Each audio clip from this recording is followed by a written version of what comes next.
तितली का संघर्ष। एक बार एक आदमी को अपने गार्डन में टहलते हुए किसी टहनी से लटकता हुआ एक तितली का कोकून दिखाई पड़ा। अब हर रोज वो आदमी उसे देखने लगा और एक दिन उसने नोटिस किया कि उस कोकून में एक छोटा सा छेद बन गया है। उस दिन वो वहीं बैठ गया और घंटों उसे देखता रहा।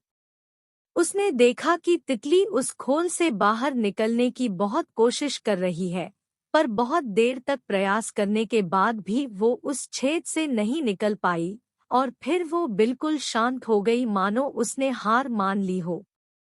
इसलिए उस आदमी ने निश्चय किया कि वो उस तितली की मदद करेगा। उसने एक कैंची उठाई और कोकून की ओपनिंग को इतना बड़ा कर दिया कि वो तितली आसानी से बाहर निकल सके। और यही हुआ। तितली बिना किसी और संघर्ष के आसानी से बाहर निकल आई, पर उसका शरीर सूजा हुआ था और पंख सूखे हुए थे। वो आदमी तितली को ये सोचकर देखता रहा कि वो किसी भी वक्त अपने पंख फैलाकर उड़ने लगेगी, पर ऐसा कुछ भी नहीं हुआ। इसके उलट बेचारी तितली कभी उड़ ही नहीं पाई और उसे अपनी बाकी की जिंदगी इधर-उधर घिसटते हुए बितानी पड़ी। वो आदमी अपनी दया और जल्दबाजी में ये नहीं समझ पाया कि दरअसल कोकून से निकलने की प्रक्रिया को प्रकृति ने इतना कठिन इसलिए बनाया है ताकि ऐसा करने से तितली के शरीर में मौजूद तरल उसके पंखों में पहुंच सके और वो छेद से बाहर निकलते ही उड़ सके।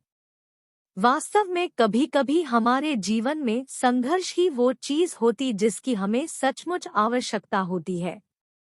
यदि हम बिना किसी स्ट्रगल के सब कुछ पाने लगे तो हम भी एक अपम के समान हो जाएंगे।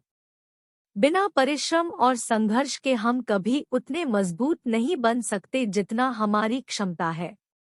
इसलिए जीवन में आने वाले कठिन पलों को सकारात्मक दृष्टिकोण से देखिए, वो आपको कुछ ऐसा सीखा जाएंगे जो आपकी जिंदगी की उड़ान को पॉसिबल बना पाएंगे।